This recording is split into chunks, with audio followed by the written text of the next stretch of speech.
Ngayon, habang ino-offer pa sa atin ng Diyos yung promise niya na pahinga, mag-ingat tayo na walang kahit isa sa inyo ang hindi makatanggap ng promise na yun. Kasi narinig natin ang magandang balita at narinig din nila yun. Pero wala silang napala sa mensaheng yun kasi hindi naman nila tinanggap ng may faith yung narinig nila. Tayong mga naniniwala, tinatanggap natin ang pahinga na ipinangako ng Diyos. Sabi nga niya, "Sa galit ko, sumumpa ako. Hinding-hindi sila makakapasok sa lugar kung saan ko sila bibigyan ng pahinga."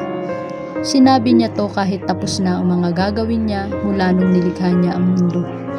May sinabi nga sa scripture tungkol sa pampitong araw.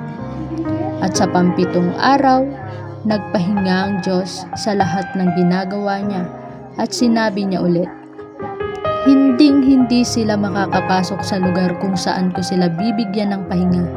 Yung mga unang nakarinig sa magandang balita, hindi nila natanggap yung pahinga kasi hindi sila naniwala, pero meron pa ring papayagang makatanggap nito. Kaya nga nag-set ang Diyos ng ibang taktang araw na tinawag na ngayon. Nagsalita siya after ng mahabang panahon.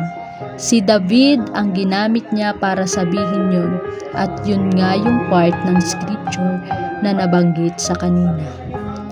Ngayon, pag narinig nyo ang boses ng Diyos, huwag na kayong magmatigas. Kung binigay na ni Joshua sa mga tao yung pahinga na pinangako ng Diyos, wala na sanang sinabi ang Diyos na isa pang araw ng pahinga. Kaya nga, meron pa ring pahingang ibibigay ang Diyos sa mga naniniwala sa Kanya, kagaya ng pahinga na ginawa niya sa pampitong araw. Yung mga makakatanggap ng pahingang pinangako ng Diyos, titigil sila sa trabaho nila para magpahinga, kagaya ng Diyos na nagpahinga rin. Kaya nga, gawin natin yung best natin para matanggap ang pahingang yun, para wala sa ating mag-fail kagaya ng nangyari sa mga di naniwala. Ang salita ng Diyos ay buhay at mabisa. Mas matalas pa sa espada na matalim ang magkabilang sides. Tumatagos ito sa kaloob-looban, sa kaluluwa at espiritu, sa mga joints at mga buto. Nadja-judge nito ang nasa puso ng tao, ang mga iniisip at mga plano nito. Walang pwedeng itago sa Diyos.